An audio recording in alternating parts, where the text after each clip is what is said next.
कि नाकाबिले बर्दाश्त हालत हो जाए तो फिर तोड़ने की इजाज़त है, बीमार होने का ख़तरा हो। क्योंकि जैसे बीमार को रोज़ा छोड़ने की इजाज़त है, ऐसे ही बीमारी के खौफ में आपको रोज़ा तोड़ने की भी बोले ना भाई इजाज़त।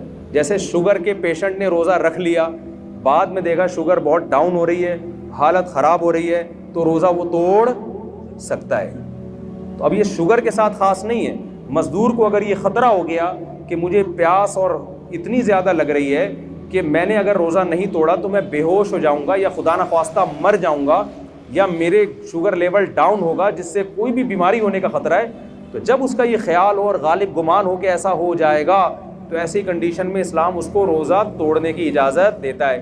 तो उलमा कहते हैं जो कोयले की कान में काम करते हैं ना, रोज़ाना रोज़ा रखेंगे और रोज़ाना हालत गैर होने पर रोज़ा तोड़ेंगे, क्योंकि छोड़ने की दलील नहीं है, तोड़ने की है। बहुत मुश्किल है बात समझाना मेरा ख्याल है।